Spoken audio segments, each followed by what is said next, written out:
жастарды көбінесе мысалы қазір қаншама жастар залға барады, жүгіреді, денесін қыздырмай, даже футбол ойнайды, жарақат алады да мән бермей, даже бір 20 минут 15 минут демалады, ары қарай ойнап кете беруі мүмкін да, ойын жалғастырып кете беруі мүмкін. Ол тоже қате ұғым. Өйткені сол жарақаттың кесірінен тізеде проблема пайда болды да, асқындырып алып келіп жатады бізге. Негізі жасы үлкен болса да буын ауырмау керек дейсіз ғой. Иә. 3 буынды осы роботтың көмегімен ауыстыруға болады. Бұл робот ассистент, бәрін дәрігер өзі управлять етеді роботты. Мен шетелде көп оқуда болдым, білімімді асырдым. Еуропа елдерінде особенно, Қытай елдерінде көп қалаларында болдым, көрдім. Үлкен кісілер қарайсың, жап-жас сияқты тұрған, на самом деле ол кісілер 80-нен асқан кісілер. Таңертең ерте тұрып алады да, занимация етіп, буындарына жаттығу жасап, бұлшықеттерін қатайтып, кәрілікті мойындамайды көп жағдайда. Бізде көп айтып отырмын, жаңа түсінік бар. Ата-ана жарайды, балалардың өзінде түсінік бар да. Тізесі ауырады или буындары ауырады, ол нормально, үлкен кәрілік деген ойменен көп жағдайда асқындырып алып келіп жатады бізге. Одан бөлек ол нормально екен деп ойлап қалады да, сол бізде түсінік құртып жатыр. Жас келді ғой деген. Жас келді, жату керек деген сияқты, онда ол дұрыс емес.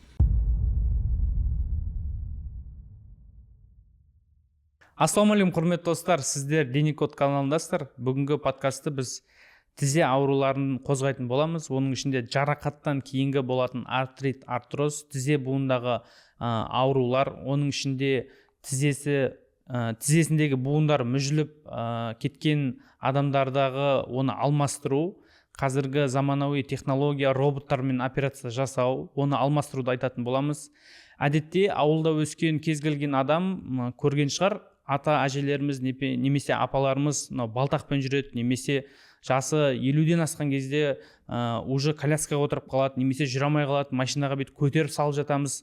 Осы деңгейге жеткізбей, қазіргі өзіміздің ата-анамызды қалай емдеуге болады, оның алдын қалай алуға болады, сол жайлы қозғайтын боламыз. Бұл подкастты көруіңіз керек. Егер сіздің өзіңізде тізеңізбен проблемалар болып жатса, немесе сіздің ата-анаңызда, немесе әжеңізде, немесе атаңызда проблемалар болып жатса, осы подкаст сізге пайдалы болатын болады. Бүгін бізде қонақта Сағит Маханов, 15 жылдан астам осы травматология саласында, оның ішінде тереңірек алған кезде мынау тазобедренный сустав, біздегі мынау тізе, тобық, және кез келген жарақатты алдын алу, немесе осы жарақат алғаннан кейін оны емдеу, роботпен осы әлемдегі 2000 штук қана шыққан робот бар, соны үйреніп келіп Қазақстанда жалғыз ғана операция жасайтын мамандардың бірі. Бүгін осы тізе ауруларын тереңірек кіріп, оның алдын қалай алуға болады, оның қандай деңгейлері бар, соны талқылайтын боламыз. Ал Сәке, біздің каналға қош келдіңіз. Рахмет. Рахмет, біздің каналға келіп өзіңіздің біліміңізбен бөлісіп, Қазақстандағы медициналық білімге, адамдардың медициналық білімінің артуына атсалысып жатқаныңызға. Сізге де рахмет, шақырғаныңызға қуаныштымын. Бағана айтып өткеніңізде, мен Сағит Маханов, жоғары дәрежелі травматолог ортопед, 15 жылдық стажым бар. Қазіргі таңда мына қалалық ауруханада бөлімше меңгерушіміз, травматология ортопедия бөлім меңгеруші боламын. Бізде көптеген науқастар түседі, әртүрлі жарақаттармен, дене жарақаттармен. Алматы қаласы немесе Қазақстанның кез келген жерінен келе береді. Сосын шетел азаматтары да келіп емделеді біздің бөлімшеде. Енді көп қазақтардың, өзіміздің қазақилердің жасайтын іс-әрекетін айтайықшы. Кез келген жерден жарақат алса, бірінші сынықшыға барамыз. Мен сол адамдардың қатарынамын. Кез келген жерім шықса, бірінші, енді қазір Шымкентте, ауылда, Жетісайда сынықшылар көп қой. Былай барамыз да 500 теңге 1000 теңгесін немесе 2000 теңгесін береміз да салдырып аламыз.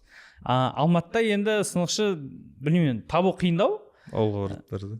Иә, жалпы менің ойымда осы травматология, бұл сынықшы деген мамандықтың медициналық варианты секілді, және травматологтарға қарағанда біздің қазақтар көбінесе сынықшыға сенеді ше, бір халық емі деген сияқты. Осы бойынша бір айтып өтіңізші, сынықшыға қай кезде бару керек, қай кезде сынықшыға емес травматологқа бару керек, қай әдіс дұрыс деген секілді. Дұрыс айтасыз. Әлі де бізде ондай түсінік бар халықтың арасында. Мен айтамын сразу, 21 ғасыр деймін қазір. Бұрынғы заман емес қой мысалы. И сынықшының көзі рентген емес деп мен бір-ақ сұрақпен жауап тастаймын да. Неге олай? Потому что сынықшылардың өзі де біледі, опытный сынықшылар, егер қолыңыз со смещением или аяғыңыз со смещением болса, балам бар, травматологқа бар деп өздері де жібереді ол кісілер. Көп жағдайда мысалы ушиб, жаңағыдай соққы, просто удар болды, ушибтарды емдеу мүмкін. Бесмещение дейміз, трещина болған сынықтарды сынықшылар емдеу мүмкін. Ал егер орнынан ығысқан со смещением сынықтарды сынықшылар емдей алмайды. Смещение дегеніміз сүйектің орнынан ығысуы, жылжуы немесе. Сүйек басқа жерге жылжу керек. Мүмкін. Мысалы, бірінші саусақты алсақ, допустим, сынық болса, қолыңыз уже белгілі болады, өзіңізге де сезіледі. Сол ығысу болып саналады. Егер орында болып, просто жаңа травмадан, ушибтан немесе удардан просто трещина болуы мүмкін. Трещина дейміз, өз қазақша айтқанда сызат дейміз ғой, сүйекке сызат түсуі. Ол, естественно, былайда клинический қарасаңыз да, қолыңыз қарасаңыз да көрініп тұрады. Деформация ығысқан болса, ол итакта белгілі болады. Егер оны сынықшы айтып отырмын жаңа, опытный сынықшылар болса, сразу көреді да, ығысқанын көреді да, травматологқа бар деп жібереді сразу. Яғни смещение болса ғана травматологқа келу керек па? Сынықшының көзі рентген емес, жаңа айтып отырмын, өйткені қаншама последствиямен, асқынумен бізге келіп жатады. Өйткені орнына дұрыс түспейді. Рентген бізге келсе, мысалы сразу рентген түсіреміз, рентгенде бәрі көрінеді ғой.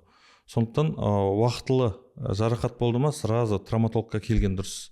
Өйткені ертең мысалы қаншама деформация, көбінесе ауылдық жерлерде көп ондай кісілер кезінде сынықшыға барған, анау ақсақ, мынау тоқсақ деген ат албағандар, сондай атпен жүргендер көп. Егер уақытылында бізге келіп, дер кезінде диагноз қойылып, емделгенде ол кісі ақсақ болмайтын еді. Мен сол адамдардың қатарынамын.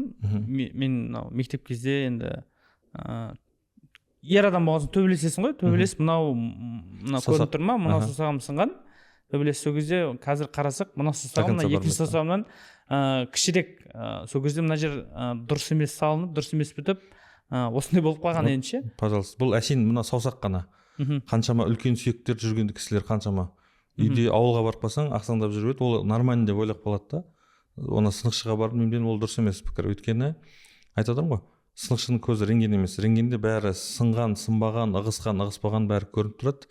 Примерно деп салады. Соған қарап ем тағайындап уақытылы даже операция жасау арқылы аяққа тұрғызып жіберуге болады науқастарды, пациенттерді. Яғни кез келген жағдайда бірінші травматологқа бару керек. Себебі дұрыс емес алсаң, ертең дұрыс емес бітіп кетіп, өмір бойы зардабын шегуің мүмкін дейсіз ғой. Ал енді өзіміздің негізгі тақырыпқа көшсек, бұл тізе аурулары. Енді әжелеріміздің көбімізден байқаймыз ғой, мынау 50-ден асқан барлығында тіземен проблема. Мысалы шетелдің азаматтарын қарасақ, 50 жастағы 60 жастағы кісілер жас көрінеді, билеп секіріп жүреді. Неге бізде қазақтарда тіземен көп деген проблема кездеседі? Бұл спорттың проблемасы ма, әлде неден болады ол? Не үшін тізе? Өкінішке орай сондай түсінік бар халықтың арасында, әсіресе ауылдық жерлерде, өзіміздің ата-апаларымызда тізе ауырған нәрсе ол нормально деп ойлап қалады да. Жас келді ғой деген сияқты. Жас келді ғой деп жаспен байланыстырады да, көп жағдайда это нормально, қалыпты жағдай сияқты қабылдап алады. Негізі ол дұрыс емес ұғым. Тізе буын алып қарайтын болсақ, жастарда жарақаттан кейін пайда болады. Тізе буын аурулары, жаңа буын қабынуы мүмкін, немесе сынықтың последствиясы дейміз, сынықтың асқынған жағдайында артроздар дамуы мүмкін. Үлкен кісілерде көп жағдайда оны адам байқамай қала ма? Байқамай қалады. Мән бермейді, тізем ауырды дейді да, маз жағады. Бізге өкінішке орай бәр нәрсе әлі де доступны ғой. Фастум гель деген распространенный кең таралған дәрілер жағады да, сонымен жүре береді. Немесе қойдың майын, жылқының майын жағып жүре береді. Ол өте қате ұғым. Өйткені дер кезінде егер көрінгенде может алдын алуға болатын еді, жаңағыдай қатты асқынулардың немесе аяқтың қисаюын, деформациялардың алдын алуға болушы еді. Бізге өкінішке орай көп жағдайда әйел кісілер ауырады тізе буынымен. Өйткені ол 45 жастан кейін гормональныймен байланысты болуы мүмкін, бір себебі. И оны нормально екен деп жаңағыдай қабылдайды да жүре береді. Егер жаңағы гормонын тексерсе, мысалы, немесе тізе буын элементарно рентгенге түсіріп, немесе дәрігерге қаралса, уақытысында емдесе, ол ондай асқынуға бармайтын еді. Сондықтан жастарды көбінесе, мысалы, қазір қаншама жастар залға барады, жүгіреді, денесін қыздырмай, даже футбол ойнайды, жарақат алады да, мән бермей, даже бір 20 минут 15 минут демалады, ары қарай ойнап кете беруі мүмкін да, ойын жалғастырып кете беруі. Ол тоже қате ұғым. Өйткені сол жарақаттың кесірінен тізеде проблема пайда болды да, немесе үзілді, жыртылды, связкасы, мениски жыртылды, үзілді. Ол или сол удардың немесе жарақаттың кесірінен сол жердің шеміршегінен езілді, қазақша айтқанда озардан езілді. Соған мән бермейді да, уақытысында емдемейді, ол әрі қарай жүре берсе буынның артрозына әкеліп үлкен последствияға алып келуі мүмкін. Дәл сол жарақат алған кезде бұл 1 сағат немесе 2-3 күннен кейін қойып кетуі мүмкін ба, ауырсынуы? Уақытша қою мүмкін, Білмеуі мүмкін, білмей яғни қалады, немесе жастар көбінесе мән бермейді. Желательно дер кезінде жарақат болды ма, травматолог ортопедке көрінген дұрыс. Бұл қалай асқынып кетуі мүмкін егер жүре берсе? Мысалы қараңыз, тізе буын алып қарасақ, жарақаттан кейін буын, сүйек бәрі орнында болуы мүмкін. Өйткені сыну үшін, үгітілу үшін кәдімгідей удар керек негізі. Одан бөлек буында мениск деген нәрсе бар. Байламдар болады, крест тәрізді байлам болады, коллатеральный связка дейміз. Солардың бәріне зақым келеді жарақаттың нәтижесінде. Мысалы, бұлардың әрқайсының өзінің қызметі бар. Мысалы, 2 сүйек ортасында мына шашық 3 сүйекті ұстап тұру үшін қаншама байлам, қаншама связка, қаншама мениск болады. Соларға зақым келеді, ол сразу білінбейді. Ол жүре келе ол пайда бола бастайды аурулар. Тізе буын аурулары пайда бола бастайды. Жаңа айттық қой, артроз деп жатыр ғой. Артроз деген бұл қандай артроз? Тізе буын артроз, гонартроз деп айтылады. Остеоартроз дейміз, гонартроз дейміз. Көп пациенттер өзінің диагнозын біледі негізі. 4 дәрежесі болады. Басында 1-ші степень, 2-ші, 3-ші, 4 дәрежесі болады. 1-ші, 2-шіде көп жағдайда емдеуге немесе алдын алуға болады. 3-ші, 4-ші дәрежеде өкінішке орай ол ота жасаумен немесе буынды алмастыру эндопротезированный операциясымен аяқталады. Бұл статистика бойынша именно көп жағдайда Қазақстанда өте көп. Бір жылда біз Қазақстан бойынша 25 мыңнан аса ота жасалынады осы буын ауыстыру операциялары. Бүкіл Қазақстанда. Біздің ауруханада соның ішінде 3 мыңға жуық жасалынады. Көбісі жастар ма ол жерде? Үлкен кісілер, 45 плюс деп айта аламын. Өйткені жаңа айтып отырмын, жастарда бар какой-то процент, бірақ көп жағдайда үлкен кісілер. Олар кезінде жаңағыдай, может жарақаттан кейін де мән бермей, созып, дұрыс емделмей, немесе неше түрлі БАДы жаңағыдай дәрілерді ішіп, сынықшыға барып, тәуіпке барып емделгеннің кесірінен бізге үлкен последствиямен жаңағыдай аяқтарының қисайған қалпында келіп жатады, үлкен асқынуменен. Оны өкінішке орай, енді жасын қарайсың, жас кісі да, бірақ өкінішке орай буын уже жас емес та. Буын өкінішке орай ауыстыруға тура келеді, алмастыруға тура келеді, эндопротез қоюға тура келеді. Жалпы артроз деген бұл не ауру, не істейді болсын да бұл буынмен? Артроз буынның шеміршек беті болды. Бәріміз қазақпыз, сүйек жейміз, жіліктің басы жылтырап тұрады. Соның мүжілуі немесе желінуі. Сүйектің өзінің ба, әлде шеміршектің? Сүйек бәрі целый болады да, бүтін болады, шеміршектің мүжілуі немесе желінуі. Бұның себебін айтып отырмын, жастарда жарақаттан кейін болуы мүмкін, үлкен кісілерде, әйел кісілерде особенно гормональный болуы мүмкін, немесе инфекциядан кейін болуы мүмкін, элементарный даже грипптен кейін тұмаумен ауырамыз. Байқаған болсаңыз, температура көтерілгенде буындар реагировать етеді, сразу сигнал бере бастайды, буыным ауырған сияқты болып. На самом деле, айтып отырмын, ол инфекция буынның ішінде, буынның қапшықтарын қабындыруы мүмкін. Жеп тастауы мүмкін ба? Жеп тастауы мүмкін. Бір себебі и возраст, с возрастом, сосын образ жизни. Мысалы, қазір өзіңіз білесіз, бұрынғыдай атқа міну жоқ. Атқа міну жоқ, қимыз қолғасы жоқ, бәрі гаджет, телефон қолына албаған, тамақты жейді. Бұл жерде көп нәрсеге образ жизниға да мән беру керек.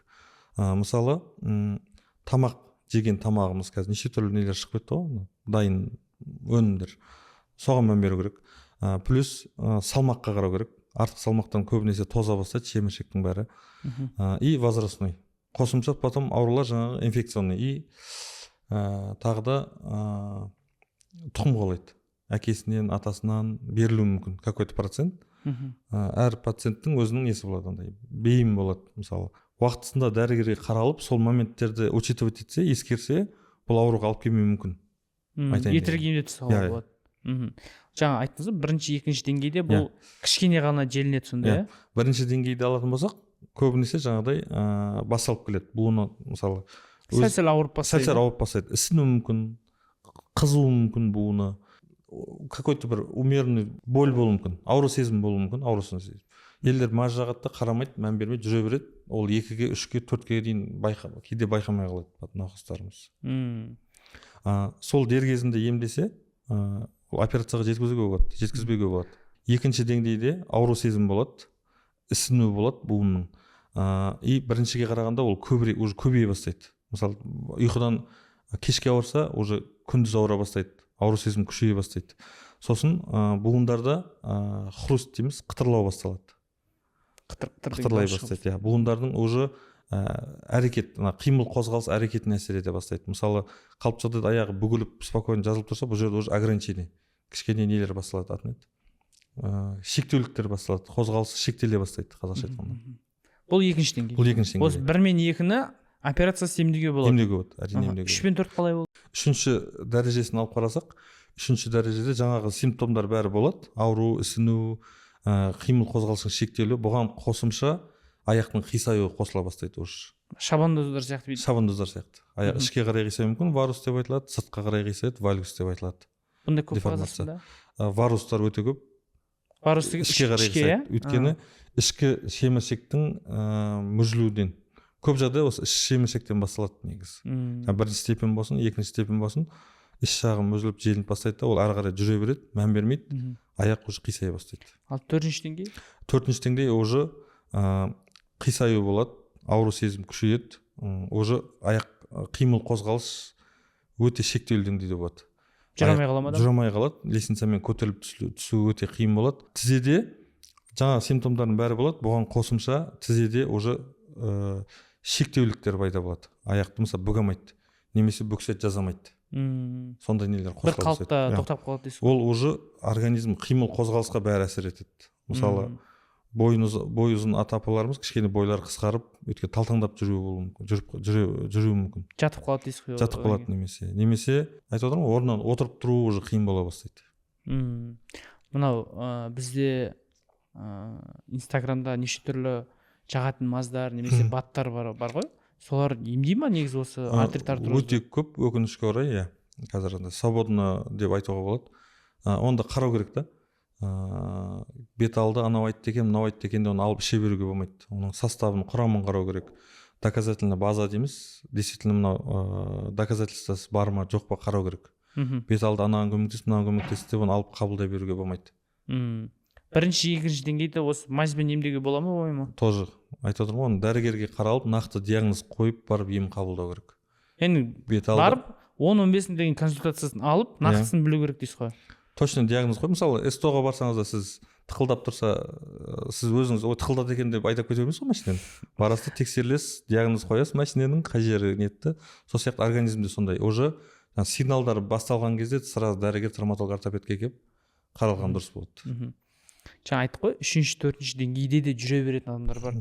Бұларға не болады жүре берсе? Ары қарай жүре берсе айтып отырмын ғой, уже төсекке даже отырып қалады, коляскаға отырып қалады. Сосын енді бір күн өмір сүрсе де без боли, без ничего өмір сүргенге не жетсін? Мысалы, ұйқың тыныш болған қандай одан артық жақсы байлық бар ма мысалы? Тізесі ауыратын кісілер көбісі біледі, түнімен ұйықтай алмайды ата-апаларымыз. Айтады, түнімен тіземді уқалап шықтым, ана дәріні қабылдап шықтым. Көп жағдайда бұны отадан кейін бұның бәрі қалады. Мен ойлаймын, бұл біздің подкастты көріп отырған адамдар ол өзінің ата-әжесінде бұл нәрселер немесе ата-анасында болып жатыр. Ең ауыр нәрсе ол, мен ойлаймын, ата-ананың немесе ата-әжеңнің төсекке тартып қалып, солай жүре алмай отырғанын көру ол өте ауыр ғой негізі. Одан бөлек ол нормально екен деп ойлап қалады да, сол бізді түсінік құртып жатыр. Жас келді ғой деген. Жас келді, жату керек деген сияқты, онда ол дұрыс емес. Мен шетелге көп оқуда болдым, білімімді асырдым. Еуропа елдерінде особенно, Қытай елдерінде көп қалаларында болдым, көрдім. Үлкен кісілер қарайсың, жап-жас сияқты түріңе, на самом деле ол кісілер 80-нен асқан кісілер. Таңертең ерте тұрып алады да, занимация етіп, буындарына жаттығу жасап, бұлшықеттерін қатайтып, кәрілікті мойындамайды көп жағдайда. Бізде көп айтып отырмыз, түсінік бар. Ата-ана жарайды, балалардың өзінде түсінік бар да. Тізесі ауырады или буындары ауырады, ол нормально, үлкен кәрілік деген ойменен көп жағдайда асқындырып алып келіп жатады бізге. Негізі жасы үлкен болса да буын ауырмау керек дейсіз ғой. Иә. Уақытысында емделіп, бұлшықеттерін қатайтып, какой-то болуы мүмкін енді суықтагеннен, көп кісілер бар, қаншама кісілер бар, өзін күтіп қалған проблемасы жоқ. Смело жүре береді. Әлі де жүгіріп жүрген кісілер бар. 80-ден асқан кісілер. Алматының өзінде қаншама ондай кісілер. Енді мына айтып жатыр ғой артрозды, бұл қай жастан бастап басталады? Бұл кез келген жаста болуы мүмкін. жастарда бағана айтқандай жарақаттан кейін немесе бізде өзіңіз білесіз шымбұлақ бар, лыжи бар, медеу бар, самокат, қазір күн жылы самокат басталады. Буын дұрыс ұсталмау дейміз, буын ішілік сынықтар көп болады бізге келіп жатады. Не үшін? Буын ішілік деген буынға жақын сүйектің сынуы, қазақша айтқанда.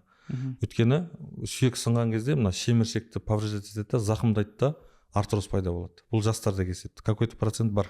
Ауырмай жүре бере ме сонда? Ауырады. Адам жүре береді өзі. Жүре береді. Көніп, ем алады, жүре береді. Жастар жүре береді.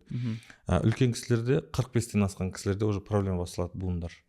Сосын үйіндегі неге қарау керек? Ата-анасын, ата-әжесін тұқым қуалауы мүмкін. И гормональный, әйел кісілерде көбінесе гормональный дисбаланс дейміз. 45-тен климакстың басталуына байланысты организмде гормональный нарушениелер болады. Сол кезде мән беріп сигнал басталады сол кезде. И 45 плюс қой қазақша айтқанда. Енді тізе ауруының ең жиі кездесетін диагноздары қандай? Бірінші кездесетін диагноз артрит дейміз. Артрит дегеніміз артро деген буын, ит деген қабыну. Артрит деген буынның қабыну деген сөз. Ол кез келген буында болуы мүмкін. Именно тізеде артрит өте көп. Қабыну болғаннан кейін оған себебі инфекциядан болады. Элементарный тұмау деп айттым ғой бағана. Тұмаудан кейін болуы мүмкін, әртүрлі инфекциялардан кейін болуы мүмкін. Ол қайдан келеді инфекция? Суық тигеннен немесе ревматоидный процесс бала кезінде мысалы ауырады, ангинамен элементарный ауырады да, организм инфекция болады. Қалып жағдайда негізі любой адамда инфекциялар отырады. Просто иммунитет күреседі да. Иммунитет төмендеген жағдайда инфекциялар буындарға қазақша айтқанда шабуыл жасай бастайды. И соның нәтижесінде артрит пайда болады. Сосын ревматоидный деген бар. Бүкіл буындарын зақымдайды. Мен ангинада бекер айтпадым. Бала кезде мысалы ангина деп ревматолог дейсіз ба? Ревматизм деген бар. Ревматизм. Ревматологический артрит деп айтамыз. Ревматологиялық артрит. Ол көп жағдайда үлкен буындарды зақымдайды. Жамбас, тізе, мысалы жастарда болуы мүмкін. Бұл не болады? Мен естігем осы ауруда. Кальцийің жоқ болып кетіп, тізең емес, сүйегің как будто бүйтіп шертсе шашылып кететін сияқты. Сондай деңгейге барады деп ше.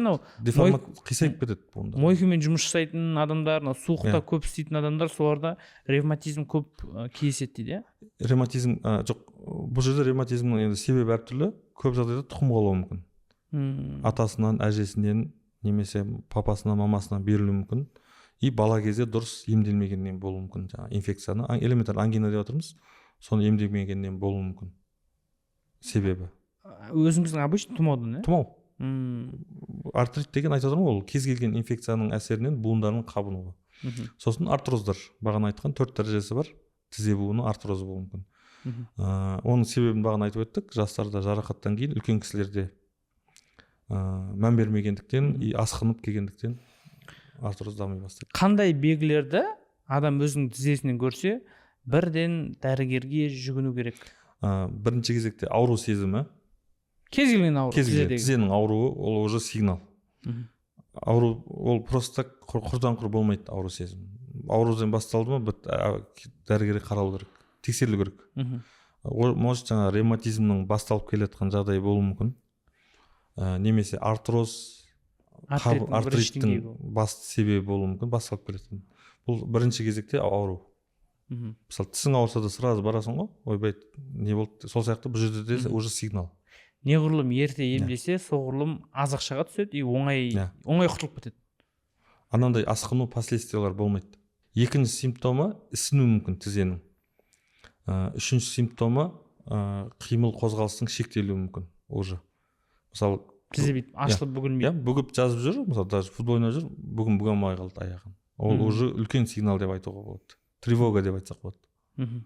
Ол уже проблема деген сөз. Егер сол жаңағы қимыл қозғалысының шектелуі болды ма, сразу дәрігерге экстрен жағдайда келіп қаралу керек. Ол просто ортасындағы мына тізе буындағы үзілмеген меншікті әрі қарай ол бүгіп жіберіп, өзі-ақ үзіп жіберуі мүмкін. Түсіндіңіз ғой? Енді мынау тізе ауруын айтып жатырық, сынықшыға емес травматологқа бару керек деп айтып жатырық. Ол жақта қандай емдеу әдістері қолданады? Егер бірінші, екінші дәреже болса, жаңағы егер ешқандай зақымдану, жыртылған байлам, связкалар бәрі орнында болса, ем тағайындауға болады. Бірінші хондропротектор дейміз, буынға көмектесетін суставтың дәрілері болады. әрі қалай түрі көп. Екінші қабынуды басатын ол массаж сияқты ма? Жоқ, ол дәрі ішеді. Дәрі ішеді, дәрі қабылдайды, буынның дәрілерін қабылдайды. Қазір түр көп қой, коллаген қабылдап жүр, БАДы қабылдайды. Соны желательно доказательно базасы бар дәріні қабылдаған дұрыс. Плюс қабынуды басатын противовоспалительный дейміз, соларды нету керек, қабылдау керек дәрілерді. Одан бөлек қосымша физио, буынды қыздыруға, күйдіруге физиотерапия дейді, сап-сары жанып тұратын, физиотерапия қабылдау керек болады, неше түрлі процедура и жаттығулар жасау керек. Ол жаттығулар тізімін сіздер бересіздер? Әрине. Мынау бірінші, екінші стадия, яғни оңай деңгейде тұрса, адам қанша уақытта емделіп кете алады? Әрі қалай, егер бірінші, екінші дәрежеде болса, көп жағдайда 2 аптаның ішінде емделіп кетеді. Толықтай емделіп кетуге болады. Ал үшінші, төртінші деңгейде бұл кезде міндетті түрде операция керек, өкінішке орай, үшінші, төртінші дәрежеде ота дейміз, операция жасауға тура келеді. Буын алмастыру операциясы дейміз, эндопротезирование коленного сустава, тізе буын алмастыру операциясы қазақша айтқанда. Бұл операцияның өзі андай адамды қорқытатын болып естіледі ғой, буын ауыстыру деген секілді. Бұл қаншалықты адамның денсаулығына, өміріне қауіпті? Енді бұл денеңе сенің басқа бір нәрсе келіп, өзіңнің тұрған буыныңды ауыстырады деген ой болады ғой адамда. Ешқандай қаупі жоқ. Егер дұрыс қойылса, уақытылы жасалса, уақытылы оңалту өтсе, реабилитация өтсе. Қанша жыл? Жоқ, жыл емес. Қанша жыл тұра береді? Өмір соңына дейін ба, немесе? Ол қойылған буында эндопротез дейміз, қойылған ол өмір бойы қалады. Бірақ образ жизни дейміз, күтіміне де байланысты. Білмейміз, мысалы бүгін ақ барып, мысалы шаңғы теуіп, құлап, сындырып, орнынан тайдырып келуі мүмкін да. Өзі құлап бір жерде зақымданбаса, суық тиюден, құлаудан, біздің айтқан рекомендацияларды орындап жүрсе, ол өмір бойы служит еткен протездер де бар. Бұл протезді тізеде қай жерін ауыстырады протез? Қандай нәрсеге ауыстырады? Желінген шеміршек, ол уже жұмыс істемей тұр деген сөз. Мысалы тізе буыны, сан сүйегі дейміз, балтыр сүйек, ортасы буын болып саналады. Ортасында мениск связка деген болады, чтобы буын бір-біріне қажалмау үшін. Үшінші, төртінші дәрежеде ол қажалып, желініп, тұздар бір-біріне жабысып, өсіп кеткен. Ол жағдайда шеміршек қана алып тасталынады, желінген. Сүйек бәрі қалады, елдің бәрі ойлайды, сүйек деп. Шеміршек бәрі қалады да, әркім өзінің операция кезінде біз анықтаймыз, размері болады, сүйектің размері болады. Соған қарап, сан сүйегіне, балтырға и ортасында вкладыш, жасанды буын болады, соны біз қойып береміз. Біздің отадан кейін ертесінде уже тұрып жүруге болады, 100% басуға болады аяқты. Әрі қарай оңалту жақсы өтсе, бәрі ұмытады, бағанағы ауру сезімін, ісіну, түнімен ұйықтамаған бәрі қалады операциядан кейін. Лестницадан шыға алмай қиналып жүргендер, тыңдамай шаңғы теуіп футбол ойнап жүрген кісілер бар, менің пациенттер. Не бар ғой, жаңа В деп айттыңыз ғой? Ол варус. Сол түзеліп кете ма? Түзеледі, оның бәрін біз түсіп береміз. Бірден түзеліп кете ма? Операция кезінде түзеледі. Или жайлап? Жоқ, сразу. Қандай осложнениелер болуы мүмкін? Былтырғы статистиканы алып қарайық, біз 3 мың операция жасадық. 1-2%. 1-2%-іміз 30 адам жоқ, точно жоқ. 3-4 адам, 5-6 адам болуы мүмкін. Бірақ 0,1-0,2% осложнение болуы мүмкін. Болуы мүмкін. Ол кез келген больницада, кез келген неде болады. Ол өзінің несіне де байланысты. Әртүрлі қосымша аурулары да болуы мүмкін да ол кісілердің. Индивидуально қарау керек те, каждый случайда. Неге? Мысалы, асқындырып келуі мүмкін бізге. Немесе буында инфекциямен келуі мүмкін. Уақытысында тексерілмеді, қаралмады.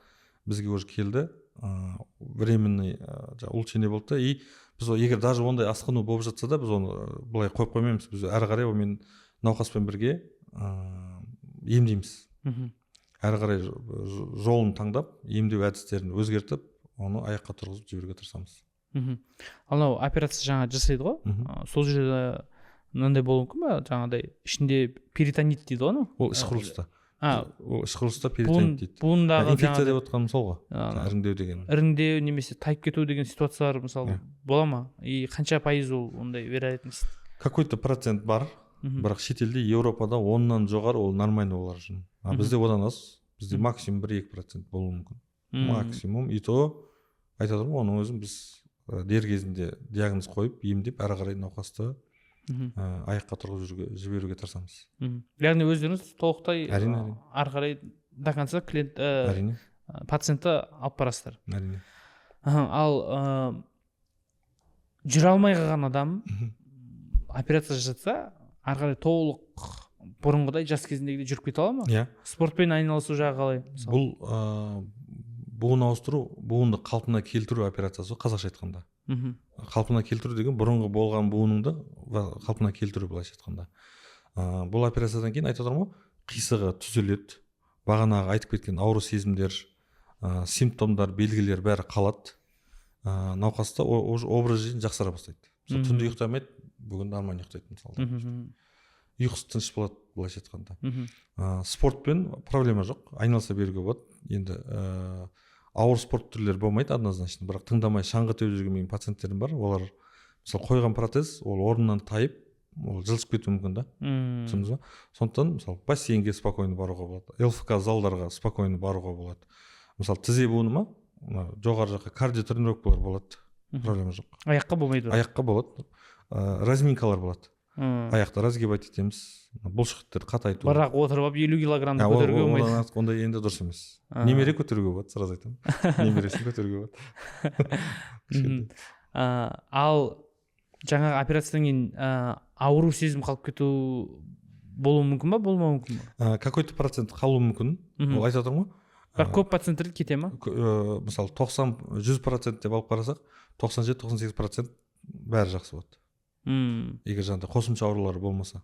1-2% болуы мүмкін. 1% болуы мүмкін. Өйткені мысалы ол қарау керек та. Адамның өзінің денсаулығына байланысты. Енді 50 жасқа дейін бізде мысалы ауылда грижасы болуы мүмкін да. Мысалы жамбас буынын жасайсың, біз жағынан артрос мүжіліп кеткен, белінде грижа бар. Ол жамбас деп ойлайсың, на самом деле ол белден болуы мүмкін да, ауру сезім. Себебін анықтап. Адамның өзінің денсаулығында көп нәрсе байланысты. Себебі 50 жасқа дейін, 40 жасқа дейін қаншама даже чекап өтпей шашат бастайтын адамдар бар мысалы да. Бізде көп бағдарламалар бар. Мысалы любой ауылдық жердің поликлиникасы болсын, скрининг қаншама негіз келу керек. Барса ол врачтар ешкім отказ бермейді. Даже поликлиникамен сөйлесеміз кейде іздеп шақырып звондап келмейді дейді ғой. Тегін нәрсеге келмейді. Пациенттер. Енді Сағит мырза, инстаграмда жазып қойғас, сізбен танысқан кезде мынау Мако деген роботпен жасаймыз дедіңіз. Ол роботтың өзі 2000 штук әлемде бар деді, және бір роботтың өзі $1 миллион тұрады деді. Бұл робот қалай операция жасайды? Кнопканы басып қойса өзі жасай бере ме әлде қалай? Жоқ, роботизированный система дейміз, страйкер Мако деп айтылады. Америкалық жүйе. Бұл жүйе арқылы біз қазіргі таңда жамбас тізе буынын алмастыру операциясын жасап жатырмыз. Келесі жылдан бастап иық буыны қосылады. 3 буынды осы роботтың көмегімен ауыстыруға болады. Бұл робот ассистент, бәрін дәрігер өзі управлять етеді роботты. Роботтың артықшылығы, біз мысалы тізе буынын алып қарайық. Мысалы пациент, мына кісі пациент, деп айтайық, Иванов деп айтайық. Сол кісінің тізе буынын компьютерға түсіреміз да, біз сол КТ-ны жаңағы роботтың программасына саламыз. Біз әлі операцияны бастаған жоқпыз. Тілек ештеңке жасаған жоқпыз. Бізде уже ота алдында бүкіл информация тұрады. Мысалы Иванов 75 жаста, мынау оң жақ тізе буыны, размері, жаңағы угол, градус, протез қалай тұру керек. Прям 0,1 миллиметрге дейін протез дәлме-дәл өзі қойып береді робот. Бізде уже 3-ті модель дайын тұрады. Операция әлі бастаған жоқпыз. Бізде уже информация тұрады. Ол жаңағы айтып отырмын ғой, варус, вальгус, қисық, оның бәрін өзі есептеп бізге аяғын түп-түз оқып береді. Буынның қаншалықты зақымданғанын бәрін біз ота басталмай жатып, бізде уже бәрі 3-ті модель эскиз дайын тұрады. Біз тілік жасаймыз, арнайы датчиктер бар, орнатамыз, тізе буынын сканерлейміз да, жаңағы мысалы Ивановтың КТ-сімен екеуі сәйкес келген кезде бүкіл робот өзі қосылады да, іске қосылады да, бәрін протезге дайындап, протез қойып береді. Артықшылығы, кәдімгі біз мануаль дейміз, қолмен жасап жүрген отадан артықшылығы, тілік аздау болады, зақымданулар жоқтың қасы. Кесілу аз болады, дененің кесілуі. Тілік кесілу аз болады, зақымданулар аз болады, бұлшық ет, сіңір байламның.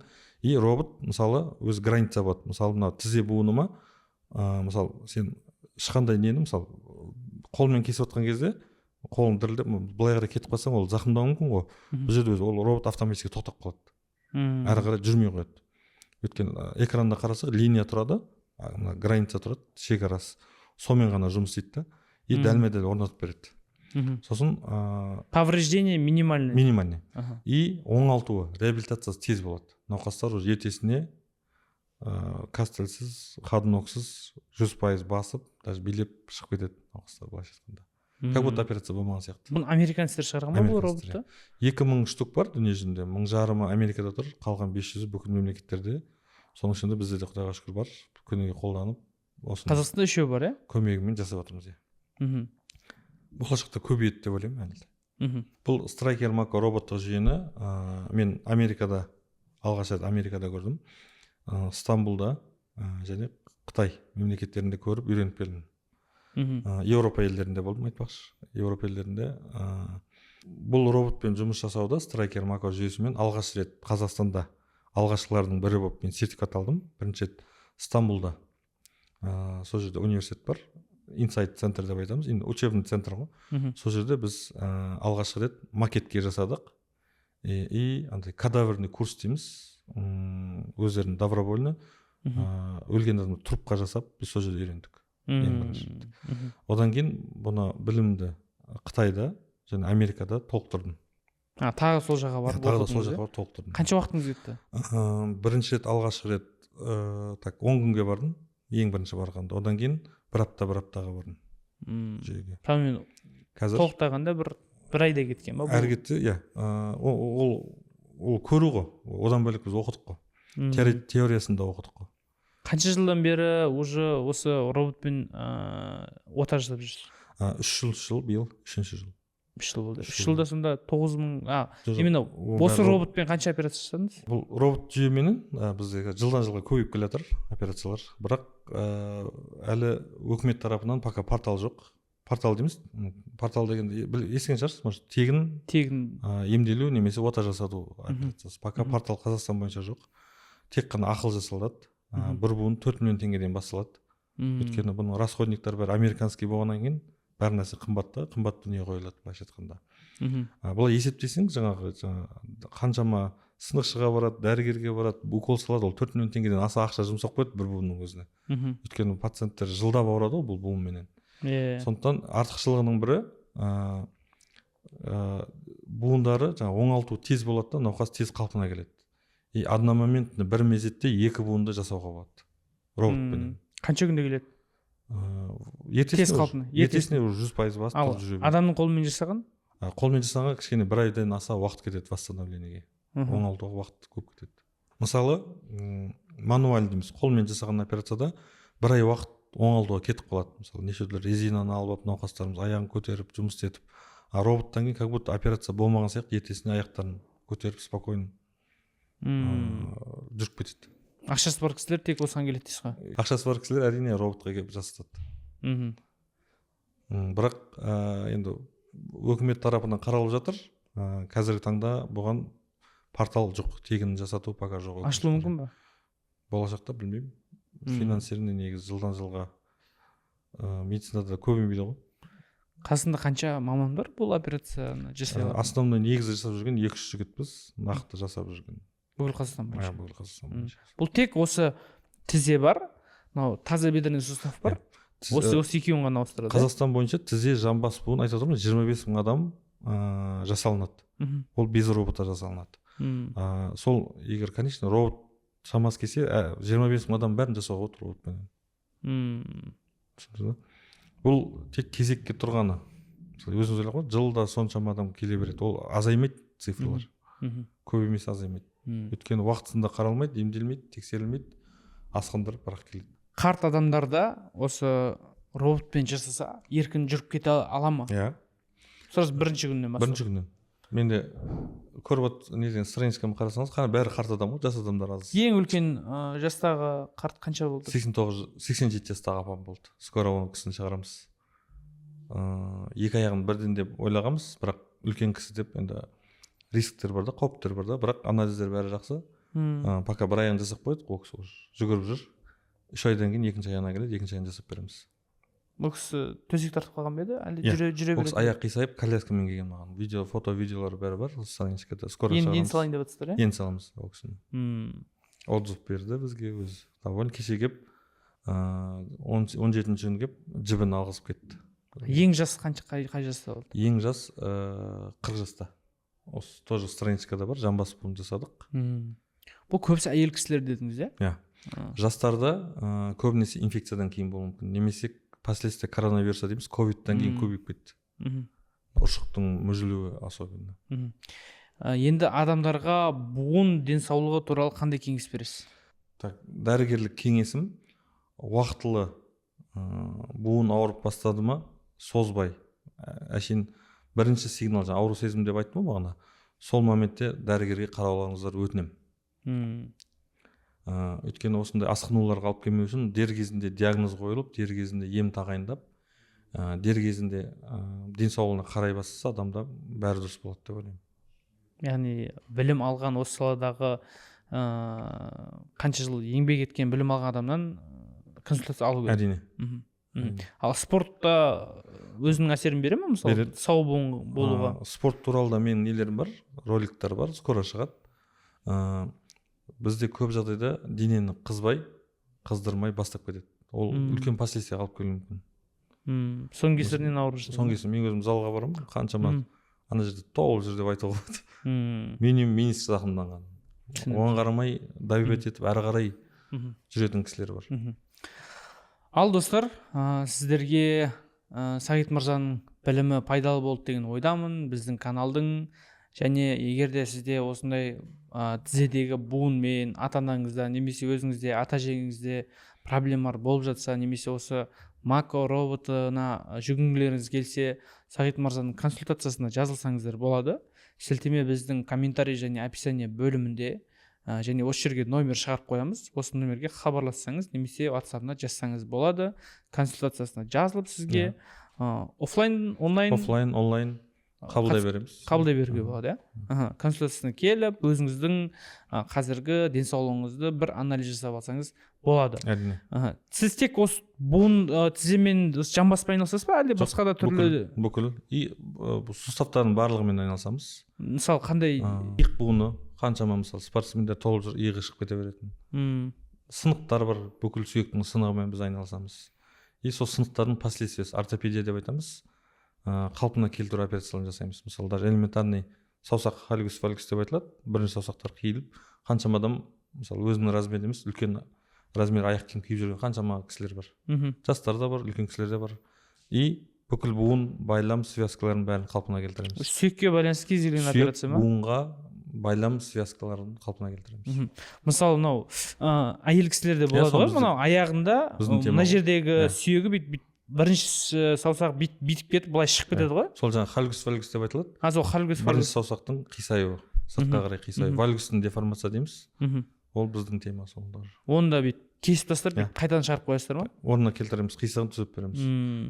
Өсіп кеткен жерін алып тастаймыз. Ондай кісілер аяқ киім кие алмайды ғой, негізі. Мысалы 36 размерінің орнына 39 киіп жүрген кісілер бар ғой. Сол именно бір сүйек шишка үшін.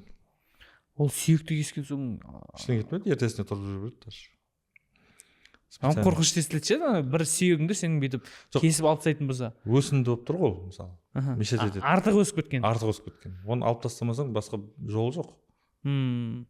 Кезінде, может, жаңағыдай дұрыс аяқ киім киіп, стельке ұлтарақтар киіп қарасаң болады да ол. А уже сенікі мынандай последствиямен келіп тұрғаннан кейін только отамен келтіресің, болды операциямен. Яғни өздеріңізде сүйекпен проблема болып жатса, Сағит мырзаның консультациясына келіңіздер. Осы видеоның астында сілтеме қалдырып қоямын, немесе осы жерден қайтадан номер шығарамыз. Сол номерге жазып звондасаңыздар болады. Және Сағит мырзаның Instagram парақшасын осы біздің видеодағы описание бөліміне қойып қоямыз. Сол жерде кейстармен, қай жақтан білім алған, қандай жұмыстар бар, сол ақпараттармен танысып өтсеңіз болады. Сіздермен болған врач, травматолог, ортопед Сағит Маханов және Ерсін Сұлтан. Осы канал арқылы біздің қазақтардың медициналық білімін арттырып, дені сау болуына біз қызмет етеміз. Және каналда алдағы уақытта мықты білікті врачтармен, дәрігерлермен сұхбат жүргізетін боламыз. Егер сіздің танысыңыз немесе өзіңіз дәрігер болсаңыз, біздің каналға да шығып, өзіңіздің біліміңізбен бөліссеңіз болады. Ал қош, сау болыңыздар. Дендеріңіз сау болсын.